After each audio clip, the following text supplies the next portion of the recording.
बिस्मिल्लाहिर्रहमानिर्रहीम। अस्सलाम वालेकुम नाज़रीन, मैं हूं सैयद अनवारुल हसन और आप देख रहे हैं प्रोग्राम दस्तक बराह रास्त पीटीवी न्यूज़ इस्लामाबाद स्टूडियो से। मुल्क की गैर मामूली सूरत हाल के पेश नज़र सुप्रीम कोर्ट ऑफ पाकिस्तान में जो आइनी बहरान इस वक्त पैदा हुआ है उस पर अस खुद नोटिस पर समाअत जारी है। चीफ जस्टिस जनाब जस्टिस अता बंदियाल साहब ने आज रिमार्क्स देते हुए कहा कि निगरान हुकूमत का क़याम इस केस की वजह से रुका हुआ है और इस बात का इंदिया भी दिया कि हो सकता है कि कल फैसला भी सामने आ जाए।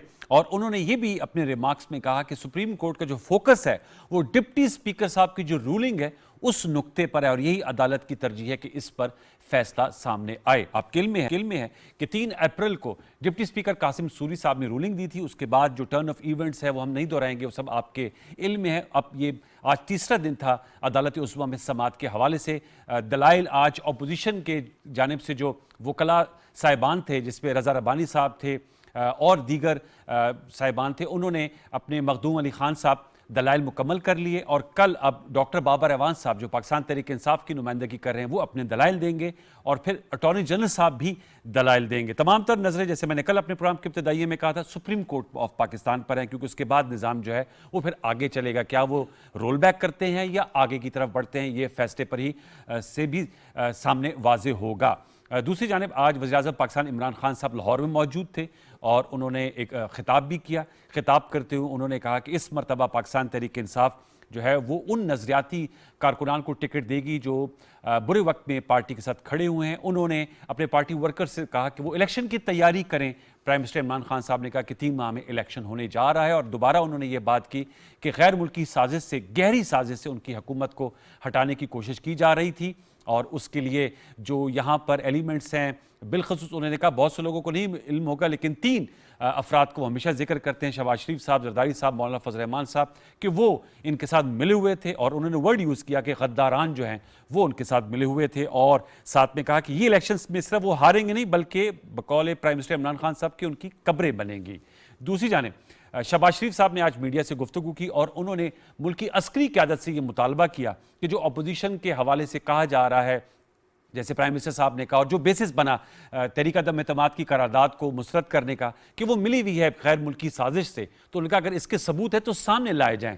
शहबाज शरीफ साहब ने कहा कि नेशनल कमेटी सिक्योरिटी काउंसिल में जो मिनट्स हैं क्या उसमें ये जिक्र हुआ और ताने बाने जोड़े गए मौजूदा हिज़्ब इख्तिलाफ के रवाबित गैर मुल्की साजिश के हवाले से, और मिनट्स पे क्या army chief general Qamar Javed Bajwa साहब के इल्म में है, उस पर दस्तखत हुए हैं जो मिनट्स जारी हुए हैं, तो ये मुतालबात भी सामने हैं। कल इसी तरह का मुतालबा बिलावल भुट्टो जरदारी साहब ने भी किया था। तो मुल्क का सियासी माहौल गर्मा गर्म है। मरियम नवाज साहबा की भी धुआंधार प्रेस कॉन्फ्रेंस अब से कुछ देर कबल आ रही थी। इस साको सबाक के साथ हम गुफ्तगू करेंगे। हमारे साथ 2 मोअज़्ज़ज़ सेनेटर साहिबान मौजूद हैं, अपने भी जमात के सरकर्दा रहनुमाई मैं तारुफ करा देता हूँ। हम इस्लामाबाद स्टूडियोज़ में ज्वाइन करें डॉक्टर मोहम्मद साहब, पाकिस्तान तहरीक इंसाफ से आपका ताल्लुक है, सेनेट ऑफ पाकिस्तान के रुकन है। बहुत शुक्रिया डॉक्टर साहब कि आपने प्रोग्राम दस्तक के लिए वक्त निकाला। हमारे आज की दूसरी मेहमान शख्सियत सेनेटर ऑफ पाकिस्तान के रुकन है अफनान उल्लाह खान साहब, आप मुस्लिम लीग नवाज के मरकजी रहनुमा। अफनान साहब आपका बहुत शुक्रिया। और मज़हर अब्बास साहब हमारे साथ सीनियर एनालिस्ट जर्नलिस्ट स्काइप पर मौजूद हैं कराची से। तीनों मौजूद बयानों को फॉर्मो वेलकम। मैं आप लोगों की इजाज़त से मज़हर अब्बास साहब से जरा गुफ्तगू का आगाज़ कर लेते हैं, फिर आप लोग अपना अपना पर्सपेक्टिव देंगे। मज़हर साहब अस्सलाम वालेकुम।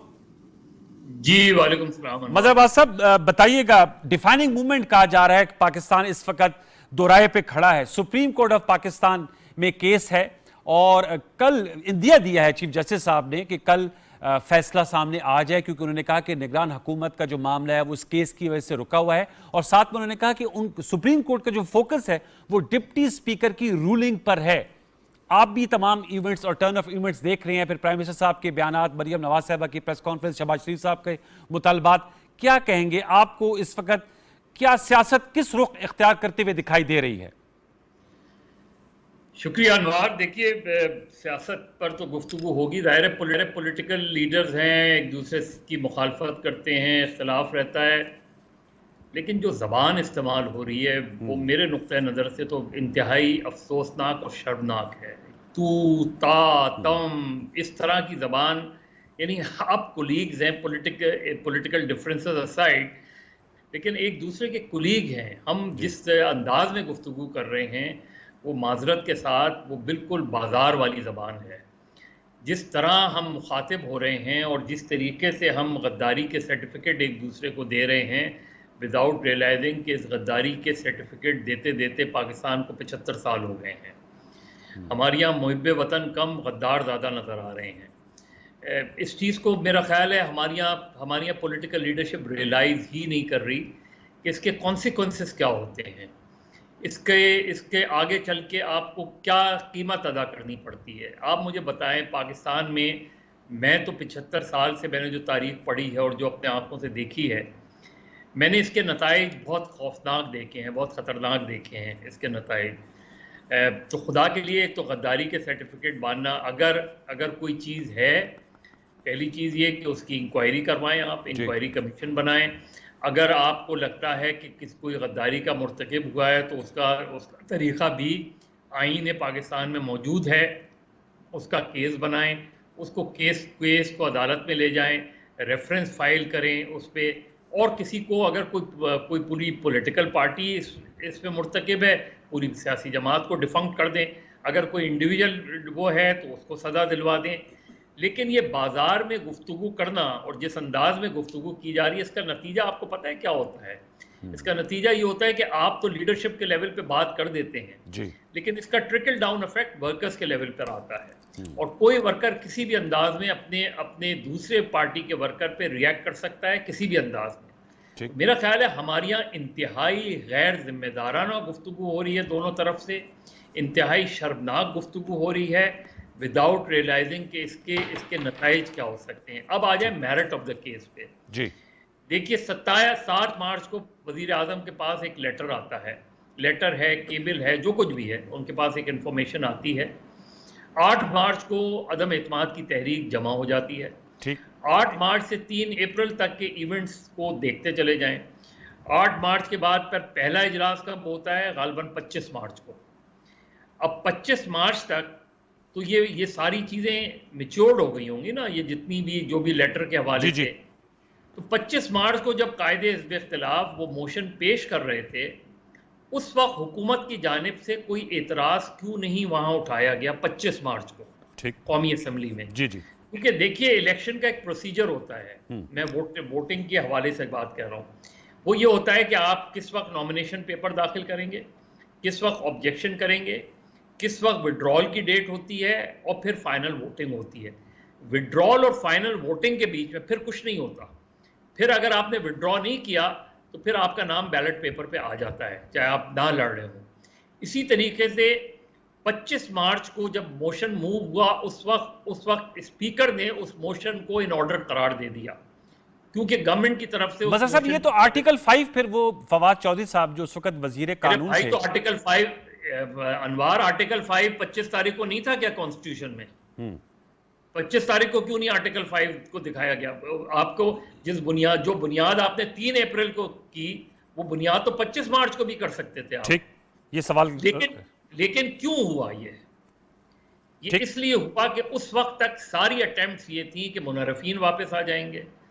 ये लग रहा था कि क्योंकि अगर आप उस वक्त भी पीटीआई के और इंक्लूडिंग वजीर आजम के बयानात देखें, तो वो तो मुसलसल ये कह रहे थे कि ये तो बहुत अच्छा किया कि वोट ऑफ नो कॉन्फिडेंस ले आई अपोजिशन, कि मुझे अब काम करने का। तो उस वक्त तक आपको यकीन था कि इत्तेहादी आपका साथ नहीं छोड़ेंगे, आपको यकीन था कि इतनी बड़ी तादाद में मुनर्रफीन, अब मुनर्रफीन को 20-22 को एक साइड में भी रख दें, तो आपके जो इत्तेहादी हैं PMLQ, उसमें आधी PMLQ एक तरफ गई, दो अरकान एक तरफ गए, MQM पाकिस्तान चली गई, भाप चली गई। तो जो अपोजिशन की स्ट्रेंथ बनी वो तो इत्तेहादियों की बुनियाद पर बनी। तो जब कोई वापस नहीं आया तो फिर 27 मार्च को प्राइम मिनिस्टर ने बिलाखिर वो लेटर को किया। अब 3 अप्रैल की अगर आप रूलिंग देखें तो 3 अप्रैल को आप वो डिप्टी स्पीकर 2 तकरीरें अपोजिशन की भी ले लेते, ख़त्म हो जाती, उसके रूलिंग तो आपने वही देनी थी। ठीक, फिर रूलिंग कौन सी दी आपने? रूलिंग दी आपने जो स्पीकर ने लिखी थी। अब स्पीकर के खिलाफ अगर vote of no confidence already moved है, जिसकी वजह से वो सेशन चेयर नहीं कर रहे, तो अगर कोई आदमी सेशन चेयर नहीं कर रहा तो वो रूलिंग कैसे लिख सकता है? ठीक है, मज़ा साहब, आपने टर्न ऑफ इवेंट्स बताया ज़रबत। अब तो ये सुप्रीम कोर्ट इस हवाले से फैसला, फाइनल जजमेंट आएगी। जो रूलिंग है बारकेफ, जो आपने पॉलिटिकल स्ट्रेटेजी का अहाता किया और पोलराइजेशन की जो बात की, मैं चाहूँगा डॉक्टर हुमायूं साहब सर इस हवाले से, चूँकि आप माशाल्लाह दोनों सेनेटर हैं और दोनों ऐवान बाला में बैठते हैं, उसका माहौल भी बेहतर हमें नज़र आता है, लेकिन ये जो पोलराइजेशन और एक दूसरे को गद्दार कहना और जो जिस असलूब के साथ गुफ्तगू हो रही है, वो मैं भी हम आवाज़ हूँ मज़हर अब्बास साहब की, इससे ज़्यादा तलखियाँ बढ़ेंगी और तनाव की कैफियत बढ़ेगी। साथ में जो आपकी पॉलिटिकल स्ट्रेटेजी उस पर भी कमेंट किया मज़हर अब्बास साहब ने, क्या कहेंगे सर इन हवालों से? बिस्मिल्लाहिर्रहमानिर्रहीम। देखिए, मैं I know it could have been done in a more politer way, ठीक है। बाज़ चीज़ें हम लोग कह जाते हैं, लेकिन ये याद रखें बाज़ दफ़ा अगर आप एक अच्छे इंसान हैं और कहीं कोई चीज़ गलत हो रही है और वो मुसलसल हो रही है, जो अच्छा इंसान है वो आमतौर पे अपना टेम्पर लूज़ कर लेगा। अच्छा इंसान टेम्पर लूज कर जाता है। अच्छा, ठीक है।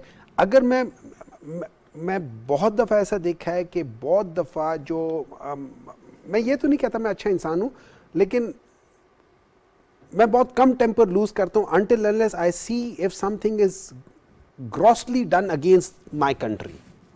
This country gives me a recognition. ये मेरे बाप की तरह है, इसने मुझे एक recognition दी है दुनिया में। ये मेरी माँ की तरह, इसकी गोद में मैं पला बड़ा हूँ।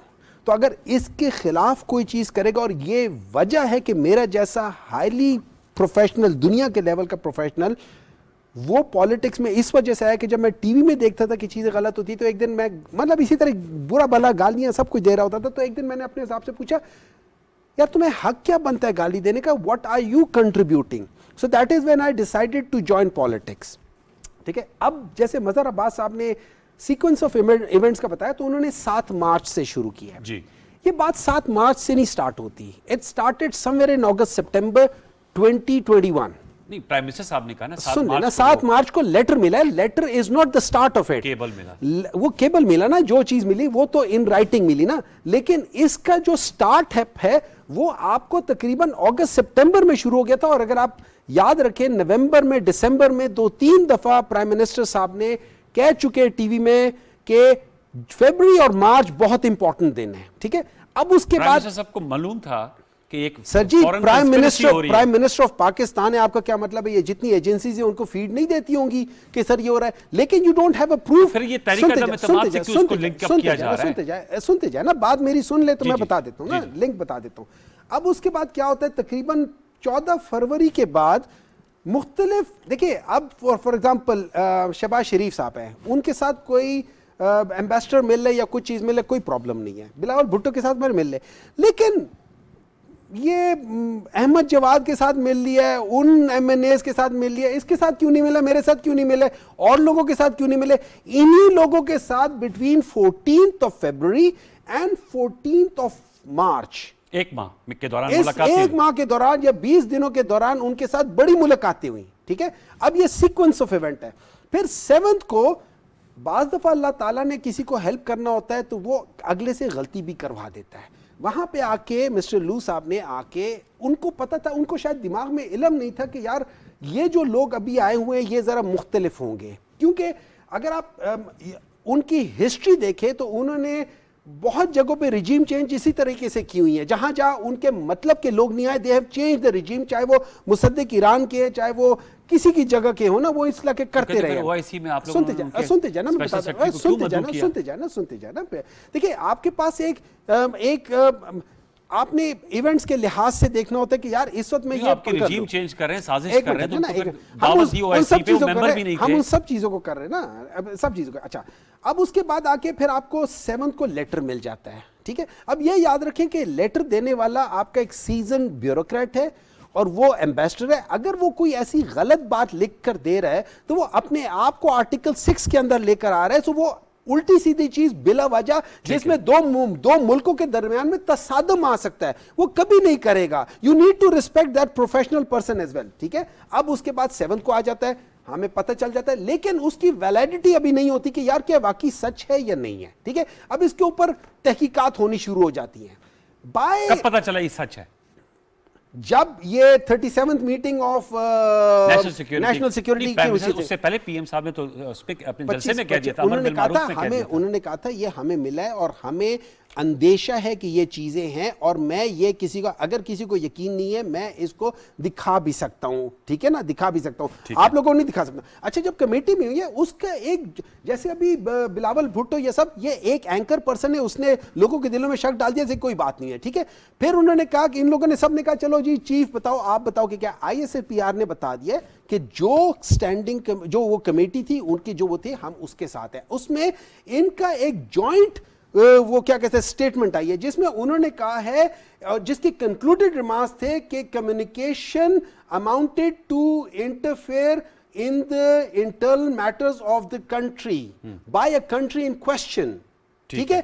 और उसके बेसिस पे इन लोगों ने पाकिस्तान में और उस मुल्क में, इनका जिक्र कहाँ आ गया उसमें नेशनल सिक्योरिटी के एलामिये में, कि अफनान साहब की जमात भी शामिल अफनान थी? की उसमें देखें, नहीं, आप लोग इनके ruling इसलिए दी उसमें ना। कोलैबोरेशन हो रही है। उन्होंने खुद तो नहीं किया ना, उन्होंने in collaboration with the local people उनको कहा। अब अच्छा, बुरा ये नाम, बुरा नाम नहीं, 197 नहीं होते, 100, देखिए जो मेन बंदे होते हैं ना वो होते हैं। अच्छा, उसमें देखें, आप देखें शहबाज शरीफ साहब का पिछले हिस्ट्री में भी उन्होंने कहा हुआ अमेरिका को कि यार मैं आपके साथ हूं, ठीक है।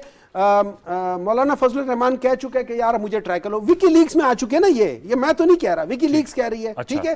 अच्छा, जरदारी साहब ने 2008, 9, 10 में कहा हुआ था कि आप ड्रोन करते रहो और मैं यहां से वो करते रहूंगा। So there is a little history. अच्छा, फिर सर वो तो फिर अलीम खान साहब ने भी कहा ना, प्राइम मिनिस्टर साहब भी मिलते रहे ना, वो अमरीकी सफरा से मुलाकातें तो सबकी होती है। देखिए, मुलाकात पे वो नहीं है, मुलाकात पे नहीं है, लेकिन ये देखिए वो लोग जो एक दूसरे को घसीटने की बातें कर रहे थे, जिस पे टीवी पे कह रहे थे कि इनके साथ कभी हम, देखिए अमेरिका के कहने पे इकट्ठे हो गए, जाहिर है, जाहिर हो गए। मैं अफनान साहब के बात, अफनान साहब लुब्बे लुबाब ये है कि अमेरिका के कहने पे आप लोग इकट्ठे हो गए, इसलिए जो है ना प्राइम मिनिस्टर साहब ने, वैसे तो आप लोगों को भी यही ख्वाहिश थी कि ये हुकूमत खत्म हो जाए, उन्होंने अपनी असम्बली डिसॉल्व कर दी है और खत्म हो गई, तो एक तरह से मकसद तो हल हो गया है। अब सुप्रीम कोर्ट में फिर आप लोग क्यों कर गए हुए?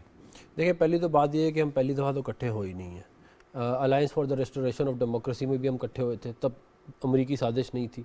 फिर APDM बनी, उसमें भी हम इकट्ठे हुए थे। तरीका दमेतबाद नहीं थे ना इनका। मैं ये कह रहा हूँ कि इकट्ठे अगर रिजीम ही चेंज की थी, मुशर्रफ को फारिग किया था, रिजीम ही चेंज हुई थी ना APDM के बाद। बात ये है कि जिन लोगों ने न्यूक्लियर धमाके किए, जिन्होंने $5 बिलियन ऑन रिकॉर्ड, जो है वो क्लिंटन खुद कह चुका है, इसका तो एविडेंस ही कोई नहीं मिल रहा कि मियां मोहम्मद तकरार से आज भी प्राइम मिनिस्टर साहब कहने वो गद्दार हैं। देखिए, वो नैरेटिव है, वो नैरेटिव है, सिर्फ नैरेटिव और कुछ नहीं। ये इलेक्शन बयानिया है, ये इलेक्शन बयानिया पहले करप्शन का था, आप गद्दार का बना दिया। लेकिन मैं आपको एक बात ये बताऊं, देखें आज सिक्योरिटी एस्टेब्लिशमेंट ने ये बात वादे की है और ये बात पब्लिश भी हुई है, ये वाज़ेह हो गई है, ये कि कोई फॉरेन कॉन्स्पिरेसी नहीं है। ये आपके सामने कह रहे हैं नेशनल सिक्योरिटी काउंसिल की, ये दैट इज स्टेटमेंट, उसके अंदर हमारा कोई इंटरफेयर, हमारा तो कोई नहीं है ना, हमें तो आप बीच में नहीं घसीटे ना। बात ये है कि जो इनका प्रॉब्लम था वो ये था कि 23 फरवरी को इमरान खान साहब जो है वो मॉस्को गए, सही ना। वैसे आज मॉस्को ने बहुत सख्त स्टेटमेंट दी है, बिल्कुल, उसके भी लेकिन मैं आपको, और अमेरिका की इन्वॉल्वमेंट का जिक्र है उसमें। जी, मैं लेकिन उसमें हमारा फिर भी कोई जिक्र नहीं है। मैं ये कह रहा हूँ कि द इशू स्टार्टेड ऑन 23 फरवरी, क्योंकि 23 फरवरी को यूक्रेन के ऊपर रशिया ने हमला किया। उससे पहले हमने नवंबर में अनाउंस किया है कि हम इनके खिलाफ नो कॉन्फिडेंस मोशन लाएंगे। एक इवेंट होता बाद में है जिसकी वजह से आपका ये सारा इशू क्रिएट हुआ है, हम उससे पहले अनाउंस कर चुके हैं। मतलब आप सीक्वेंस ऑफ इवेंट भी आपने देखने हैं ना, कैसे हो सकता है कि जब 23 फरवरी का आपका विजिट है, जिसकी वजह से आप खुद कह रहे हैं कि सारा प्रॉब्लम हुआ है, तो उसको आप हमारे नो कॉन्फिडेंस मोशन के साथ आप नथी कर रहे हैं फॉर नो रीजन। बात यह है कि नो कॉन्फिडेंस मोशन जो है उसका ताल्लुक 180 रुपए किलो चीनी, उनके मुनर्रिफ अरकान आपने खरीदे ना, तो वो आज भी कह रहे थे कि इसका तो भारत भी अगर इतने अरब रुपए इकट्ठे कर ले तो रिजीम चेंज कर दे। इत्तेहादी तो इनके साथ थे ना, जी, तो वो इत्तेहादी, वो मुनर्रिफ अरकान की बात कर रहे थे। मुनर्रिफ अरकान के बगैर भी हमारे पास मेजॉरिटी सिंपल हाउस में आ गई थी ये। और दूसरी एक और बात ये है कि वही लोग जब इनके पास जा रहे थे तो वो विकेट गिरती थी, वो ज़मीर की आवाज़ थी, और वही लोग दूसरी तरफ गए तो आप कह रहे हैं कि वो क्या कहते हैं, इन्होंने पैसे तो गलत ना, आप भी नहीं, मैं ये कह रहा हूँ कि जो कोई नेशनल असेंबली में एक दफ़ा आ जाता है, ठीक है ना, हमें आइन और कानून में रह के मामला चलाना है। अगर वो ये कहता है कि मैं अपने लीडर के खिलाफ वोट डालता हूं, अब तो मेरे ख्याल में हमारी बहस इसलिए अब तो असेंबली टूट गई, अब तो नहीं, खैर मतलब अभी सुप्रीम कोर्ट का डिसीजन भी आना है। लेकिन मैं ये कह रहा हूँ कि एक दफ़ा कोई आ जाए और वो ये कहे कि ठीक है मैं वोट देता हूँ, मैं डी सीट होने के लिए तैयार हूँ, तो दैट इज़ फाइन। देखिए ना, मैंने आइन और कानून में रह के जो है ना काम करना है। अगर मैं ये कहता हूँ कि ठीक है मैं कॉन्सिक्वेंस बर्दाश्त करूंगा उसका, कि मैं जो है उसके बाद डी सीट हूँगा, तो फिर ठीक है, हमने ये इसीलिए तो रखा था।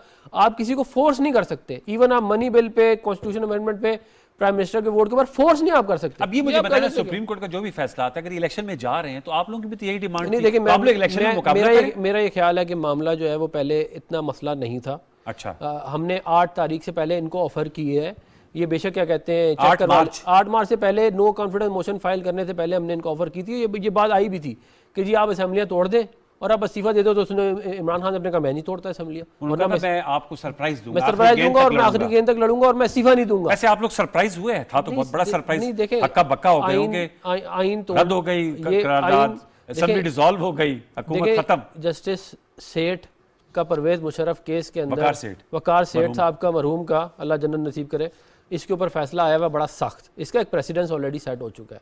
आइन तोड़ना मजाक नहीं है। देखें, एक कानून तोड़ना एक और चीज है, आइन तोड़ना the mother of all laws, उसको आपने क्या कहते हैं एब्रोगेट कर दिया है, तो जाहिर है उसके कॉन्सिक्वेंसेस बड़े खतरनाक। एक व्यूअर छोटा सा वक्फा लेंगे, वक्फे के बाद आएंगे तो अपनी गुफ्तगू को आगे बढ़ाते हैं। हमारे साथ रहिए, प्रोग्राम दस्तक देखते रहिए, वक्फा ले लीजिए।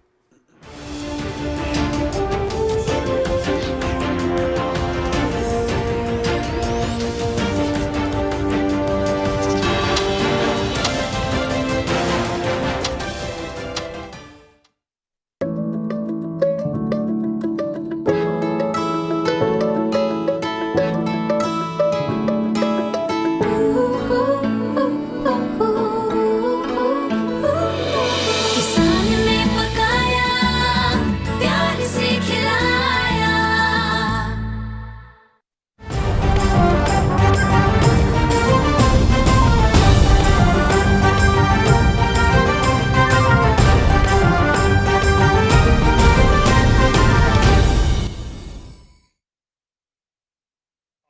और 3 अप्रैल के बीच में असेंबली के अंदर ये लाई क्यों नहीं गई? यानी लाई से मुराद ये कि वोट ऑफ नो कॉन्फिडेंस पे एतराज क्यों नहीं फाइल किया गया कि ये वोट ऑफ नो कॉन्फिडेंस उस वक्त तक नहीं हो सकती जब तक इसका फैसला ना हो। जी, ये आपने बात की। ये बात तो 27 मार्च को आई थी।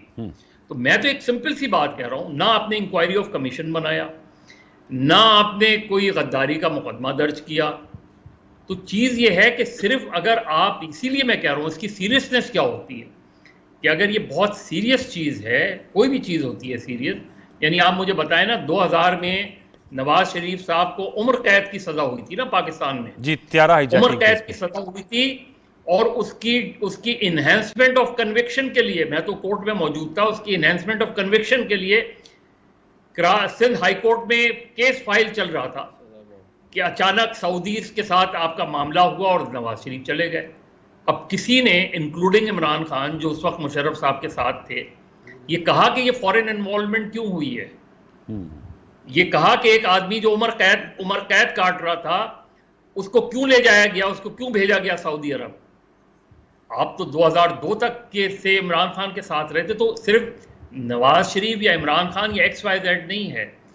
अगर आपके पास ऐसे सबूत हैं कि कोई हाई ट्रिजन में मुलव्विस है, तो फिर उसके खुदा के लिए बजाय इसके कि आप इसको पब्लिक करें, आप पब्लिक से मुराद ये कि आप इसको सिर्फ पॉलिटिकल स्टेटमेंट्स तक रखें, लोगों में एक हवा खड़ा करें, जो काम करना है वो नहीं किया जाता। ये आम नुक्ता उठाए, यानी आप मैं चाहूंगा डॉक्टर साहब रेफरेंस बनाएं। बिल्कुल डॉक्टर साहब, इस पे जरूर जवाब दीजिए।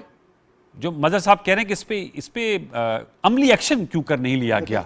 इस तरह है कि फवाद चौधरी ने उसमें कहा भी था कि इसके ऊपर कमीशन बनाया जाए और इसको प्रॉपर तरीके से इन्वेस्टिगेट किया जाए। तो जो मजहर साहब कह रहे हैं एग्जैक्टली वही चीज हुई है। नहीं, वो भी फवाद साहब ने एक उस दिन कहा ना, जिस दिन उन्होंने वजारत दी थी 2 अप्रैल को गालिबन था। एक मिनट अनवार जी, फवाद चौधरी साहब ने ये नहीं कहा था कि ये होना चाहिए, उन्होंने कहा ये हमने इंक्वायरी ऑफ कमीशन बना रहे हैं जी, लेकिन वो नहीं बना इंक्वायरी ऑफ कमीशन जी, क्योंकि तो हुकूमत डिसॉल्व हो गई, हुकूमत डिसॉल्व हो गई। लेकिन हमारा इंटेंट मेजॉरिटी लेके देता है और उसको आप डंप कर देते हैं as a minister of defence, और फिर भी वो आपके साथ खड़ा रहता है। और एक मरतबा फिर जब आपने उसको दिया सेकंड फेज, तो उसने सेकंड फेज जीते। तो इमरान खान साहब को अपनी गलतियों को तस्लीम करना चाहिए पार्टी के अंदर। सर ये तो आज उन्होंने माना है, आपकी गलतियां हैं, ये तो माना है। ठीक है, आपका नुक्ता ठीक है। ये सर ये भी बड़े पुराने हैं, डॉक्टर हमायूं साहब भी आइडियोलॉजिकल पीटीआई है, अब वो सेनेटर भी बन गए, लेकिन माशाल्लाह मैं पीटीआई को उस वक्त से जानता हूं जब पीटीआई बन रही थी। अच्छा तो ये सर, ये जो गलतियों का सेल्फ जैसे कहते हैं ना अकाउंटेबिलिटी, इंट्रोस्पेक्शन की भी जरूरत है। वैसे तो प्राइम मिनिस्टर साहब ने दूसरी तकरीर में भी कहा है कि जी अब नजरियाती लोगों को टिकट दिए जाएंगे। देखिए ऐसा था bitter lesson learn. We all make mistakes and he is human and human is to err, ठीक है। और उन्होंने, उनकी अच्छाई ये But कि it उन्होंने cost the party. देखिए it did cost the party, but at the जैसे हम सेम इनको टाइम, कह रहे हैं ना, beggars not but at the choosers, same time देखिए not देखिए right choice of देखिए words. बात ये हो जाती है, जो अच्छी पतंग उड़ाने वाला बंदा होता है उसको पता होता है जब पतंग नीचे कन्नी खाती है ना उसको कैसे वापस उठाना है। So that is the leadership. He knows his mistakes, he knows his something। उन्होंने उसको एक्सेप्ट करते हुए पार्टी को दोबारा उठाया। और ये जो अभी जलसा हुआ है, ये जो लाहौर वाला जलसा जब हमने किया था, I was there and I was here, this is at least 5 times bigger than that. Islamabad वाला जैसा लाहौर इस्लामाबाद वाला 5 गुना बड़ा था। 5 गुना बड़ा था। वैसे बाकी लोग तो कहते हैं इस लाहौर वाला बहुत बड़ा। नहीं सर जी, लाहौर में भी मैं उधर ही था, इधर भी मैं उधर ही था। I know. ये आपने सेनेटर देखा, उस वक्त आप सेनेटर नहीं थे, on a lighter way। Sir मैं एक्चुअली, हम लोग जब करते थे, हम लोग उस जगह की डायमेंशंस करते थे। उसके बाद हम देखे कि देखिए एक आदमी पर स्क्वायर फुट अगर खड़ा हो कितनी जगह करता है। ये 500 यार्ड्स टाइम 180 यार्ड्स था पहला ग्राउंड, उसके पीछे दूसरा ग्राउंड था, इतना ही वो था, सारा भरा हुआ था। इसको आप वैसे ही कैलकुलेट आप कर जो लें। मजहर अब्बास साहब ने कहा, चूंकि अलीम खान साहब ने बड़ी डैमेजिंग प्रेस कॉन्फ्रेंस भी की, देखिए सरवर साहब ने भी की, तो अब आप जो है वो इलेक्टेबल्स की सियासत करेंगे या बिल्कुल जो प्राइम मिनिस्टर साहब कह रहे हैं नजरियाती लोगों को टिकट मिलेगा? आपने पहले बात की थी, जैसे इन्होंने कहा था कि लोग जो आप क्या कह सकते हैं, वोट देकर अपने आप को हटा सकते हैं। देखिए आइडियली ये होना चाहिए कि मैं अगर पार्टी के साथ नहीं जाना चाहता तो मुझे पहले उससे रिजाइन देना चाहिए, फिर करना। हमारे पास जो लोग आए थे उन सब लोगों ने अपनी पार्टियां छोड़ के रिजाइन करके हमारे पास आए थे। हमारे पास कोई ऐसा नहीं आया था कि वो सिटिंग में थे और उसमें नहीं, जिसमें मर्जी आए ना, that's a way of communication, ठीक है। लेकिन उनमें से जो भी आया हमारे पास वो रिजाइन करके आके ज्वाइन करके, और वो हम उस वक्त ना हुकूमत में तारीख थी ना, जो मर्जी हो। देखे ना, राजा रियाज साहब को आज आप बुरा कह रहे हैं, उनकी तारीख थी, वो पहले पीपल्स पार्टी में थे ना। देखिए हमने बासित बुखारी साहब किसी और जमात में थे, नूर आलम खान साहब पीपल्स पार्टी में थे ना। हम लोग उस नैरेटिव में गलत गए थे कि ये इलेक्टेबल्स होने चाहिए, और ये जो कौन सी होती है ये मजहर साहब कुछ कहना चाह रहे हैं, मजहर साहब बैठ कर फिर मैं अपना सब एक मिनट मजहर साहब, एक चीज मैं आपको एक चीज बता देता हूं। पहले भी आपने टाइम मजहर साहब का लिया है। खैर मजहर साहब बहुत अच्छे आदमी है, ठीक है। एक बात याद रखें, ये रूल्स ऑफ जो बिजनेस है उसमें जो 276(7) है वो बताता है, a member may not vote on any question in which he has a pecuniary interest. If he votes it should be disallowed. ये जिन लोगों का किसी पैसे की वजह से कई इंटरेस्ट है, चाहे उन्होंने पैसे लिए हो या किसी वजह से हो, they are not suppose to be allowed to vote.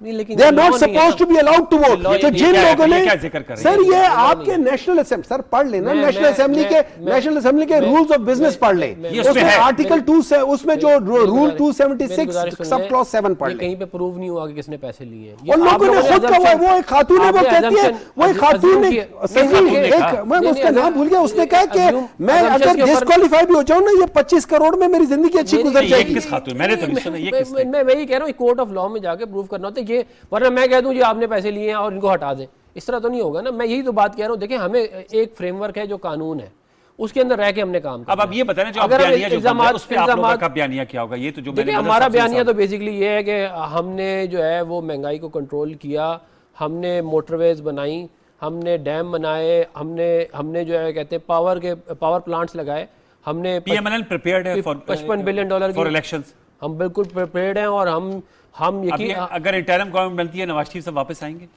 देखिए इंशाल्लाह ये कहते हैं बहुत जल्द नहीं आएंगे। नहीं, इंशाल्लाह बहुत जल्द वापस आएंगे मियां मोहम्मद नवाज। बहुत जल्द वाली सर अफनान भाई तो मैं कब से सुन रहा हूँ, बहुत जल्द। देखें अगर हमें ये था कि बेसिकली ये नैब वगैरह के साथ मिलकर ये जो सारा मामला था वो दोबारा जो पहले हुआ था वो ना हो उनके साथ, यानी कि वो नैब की तहवील में उनकी तबीयत बहुत ख़राब हुई थी, उनको 2 दफ़ा माइनर हार्ट अटैक्स भी हुए, तो उसके अंदर जो वो फिर क्या कहते हैं दोबारा कहते हैं वाला मामला ना हो, तो फिर हम वो मियां मोहम्मद नवाज साहब आने के लिए बिल्कुल क्या कहते हैं तैयार। मजहर अब्बास सर, ये इलेक्शन में आपको क्या नजर आ रहा है? आप प्राइम मिनिस्टर साहब तो कॉन्फिडेंट हो, कहते हैं 2/3 मेजोरिटी लेकर आएंगे, और ये रूल भी बता रहे हैं कि कोई माली अगर इसमें कोई एलिमेंट हो तो उनको वोट नहीं देने का हक होना चाहिए। डॉक्टर हमायूं साहब कह रहे हैं, ज़ाहिर बात है पढ़े लिखे शख्स हैं, कोर्ट कर रहे हैं। आपने तो बहुत सी असम्बली को भी कवर किया है। अफनान साहब कह रहे हैं इनका बयानिया होगा, इनकी गवर्नेंस 2013 से 18 थी। इमरान खान साहब कहते हैं अब ये तय होगा आज़ाद खारजा पॉलिसी, और उन्होंने कहा कि जो लोटे हैं या जो लोग पैसों की एवज सियासत करते हैं उनको दफना देंगे। देखिए, अच्छी चीज़ है, अच्छे स्लोगन्स हैं, अच्छी लेके चलें। 2/3 मेजॉरिटी आ जाए तो बहुत अच्छी बात है। इस मुल्क में PMLN के पास 2/3 मेजॉरिटी आई थी, लेकिन इतने ब्लंडर्स किए उन्होंने इतनी जल्दी कि वो 2/3 मेजॉरिटी जो है वो हवा में उड़ गई। इसलिए कि जब 2/3 मेजॉरिटी आप आती है तो आप अच्छी रिफॉर्म्स करते हैं, आपके पास अच्छे वो होते हैं। प्रॉब्लम ये है कि अगर मैं इस माइंडसेट के साथ जाऊँ ना कि मुझे इसको सज़ा देनी है, ये नहीं होता। इंस्टीट्यूशंस बनाने पड़ते हैं। इमरान खान साहब का सबसे बड़ा फेलियर ये है कि वो इंस्टीट्यूशंस नहीं बना पाए 3.5 साल में। वो पुलिस रिफॉर्म्स नहीं कर पाए, वो सिविल सर्विस रिफॉर्म नहीं कर पाए, वो चीज़ें वो उन्होंने एक हवा ऐसा खड़ा कर दिया कि जैसे उन्होंने सारी तैयारियां की हुई हैं और यहाँ गवर्नमेंट आई और यहाँ रिफॉर्म्स होनी शुरू हो जाएंगी। पता चला कि कुछ भी नहीं था हाथ में, कोई भी चीज़, कोई भी होमवर्क नहीं किया हुआ था। ये जो अभी डॉक्टर हुमायूं साहब ने की ना कि लोग पार्टी छोड़कर आए, जब हवा चल रही होती है ना जी। तो ये लोग इसी तरह जाते हैं। अगर कल किसी और पार्टी की हवा चल रही होगी वो उसके साथ अटैच हो जाएंगे, और उनका तरीका वारदात ऐसा होता है कि वो टॉप लीडरशिप तक पहुंच जाते हैं और टॉप लीडरशिप उनको फिर उनको पट्टा डाल के वो अपनी पार्टी में शामिल कर लेते हैं। ये याद रखिए, तहरीक इंसाफ में एक कमेटी हुआ करती थी कि जब कोई पार्टी ज्वाइन करने लगेगा तो उसकी स्क्रूटनी होती थी। अच्छा, कि भाई इसका वो फलानी पार्टी में इसका क्या रोल रहा था, अगर ये गवर्नमेंट में रहा था तो इसकी क्या रेपुटेशन रही थी। वो कमेटी खत्म कर दी गई इसलिए कि उसमें फिर रुकावट बन रही थी, उसमें बहुत से लोग रुकावट बन रहे थे। सर ये तो पीटीआई के लिए होगी, ऑपोजिशन के लिए क्या आप सजेस्ट करेंगे? ये तो पीटीआई का मैं पूछ रहा था डॉक्टर साहब से। देखिए, ऑपोजिशन की प्रॉब्लम ये है, और मैं जाती तौर पे अदम एतमाद की तहरीक के खिलाफ था। अच्छा। अदम एतमाद की तहरीक नहीं आनी चाहिए थी भी, इसलिए कि अगर 1.5 साल इलेक्शन में रह गया था तो अदम एतमाद की तहरीक लाके आपने दूसरी पार्टी को एक ऐसा स्लोगन दे दिया, एक ऐसा नैरेटिव दे दिया कि जिस पर वो खड़े हो गए। वरना इमरान खान साहब की पॉपुलैरिटी बहुत तेजी से नीचे जा रही थी। ये वोट ऑफ नो कॉन्फिडेंस की कोई लॉजिक नहीं थी, कोई मंतक नहीं थी। अगर किसी तकर्रुरी की बुनियाद पर आप ये सारा बिल्ड कर रहे थे तो उससे पॉलिटिकल पार्टीज को फायदा नहीं होता कभी भी, ये याद रखें। अगर आप किसी दूसरे के ट्रैप में दूसरे की विकेट पर खेल रहे हो। मजहर भाई, अफनान साहब कह रहे हैं हमने अपना ऑब्जेक्टिव अचीव कर लिया, हुकूमत खत्म हो गई। वो कह रहे हैं हमने अपना हदफ अचीव कर लिया। अगर आपका ऑब्जेक्टिव किसी शख्स को हटाने का था, अगर आपका ऑब्जेक्टिव किसी गवर्नमेंट को खत्म करने का था, तो मेरा ऑब्जेक्टिव ये था कि इस मुल्क में सिर्फ 75 साल में सिर्फ 2 पीसफुल ट्रांसफर ऑफ पावर हुई हैं। 75 साल में किसी एक वजीर आजम ने अपना टेन्योर पूरा नहीं किया। गोल ये होना चाहिए। अगर आप इलेक्शंस 2023 के इलेक्शंस में जाते तो आप ज्यादा स्ट्रॉन्ग फुटिंग पर होते, ज्यादा स्ट्रॉन्ग। ये नुकता है। अगर 25 जुलाई 2018 का इलेक्शन रिग ना होता, हम कभी भी इनकी गवर्नमेंट को पहले ना करते। हमने अपना जरदारी साहब की हुकूमत जब चार्टर ऑफ डेमोक्रेसी होगी उसके बाद हमने उनको, हालांकि उनके पास सिंपल मेजॉरिटी भी नहीं थी, लेकिन हमने उनको नहीं छेड़ा, और वाइस वर्सा उन्होंने भी नहीं छोड़ा। लेकिन से ज्यादा खूबसूरत डॉक्यूमेंट है। मैं मेरी गुजारिश तो सुन लें मदर साहब, मैं ये कह रहा हूँ कि ट्रेडिशंस तो होते हैं ना, आपकी वैल्यूज होती है, नॉर्म्स होते हैं, खाली आपका कॉन्स्टिट्यूशन तो नहीं है ना। बात ये है कि वो तो तारीफ कर रहे हैं चार्टर ऑफ डेमोक्रेसी, पीटीआई जो है उसको भी नजरसानी करनी चाहिए। इंस्टीट्यूशन रीबिल्डिंग नहीं की आप लोगों ने। और उनको ये पढ़ना चाहिए चार्टर ऑफ डेमोक्रेसी, ताकि उन्हें समझ में आए कि वो तो उसको कुछ और नाम देते हैं चार्टर ऑफ डेमोक्रेसी। आप समझ में आइए ना, 3.5 साल बाद तल्ख हो जाएगी वो फिर 3.5 साल बाद आप समझ में आइए। अनवार जी, मेरी रिक्वेस्ट इन दोनों जमातों से है और तीसरी जमात से, खुदा के लिए चार्टर ऑफ डेमोक्रेसी की स्पिरिट पढ़ें। Charter of democracy was one of the most beautiful document. आप पढ़ें तो उसको, लेकिन बदकिस्मती क्या होती है कि हम बहुत खूबसूरत अल्फाज लिखते हैं, लेकिन अमल जो है हमारा करते हैं, लेकिन जब अमल दरामद का बात आती है तो हम मफदाद का शिकार हो जाते हैं। सर वक्त मेरा खत्म हो, नेशनल डायलॉग करें, नेशनल डायलॉग और उसके बाद सही कह रहे हैं, नेशनल डायलॉग जो वो वे फॉरवर्ड है। बिल्कुल आपने ठीक कहा। सर वक्त खत्म हुआ जा रहा है। मजहर अब्बास साहब आपका सर बहुत शुक्रिया, अफनान साहब आपका शुक्रिया, डॉक्टर हुमायूं मोहम्मद साहब, it was a pleasure. Her show viewers, अहम नुकात पर गुफ्तगू हुई। अब कल तमाम नजरें कल सुप्रीम कोर्ट पर मरकूज हैं। जैसे मैंने प्रोग्राम के इब्तिदाई में कहा, फैसला जो आएगा वो फिर डिफाइन करेगा कि which way we are moving forward.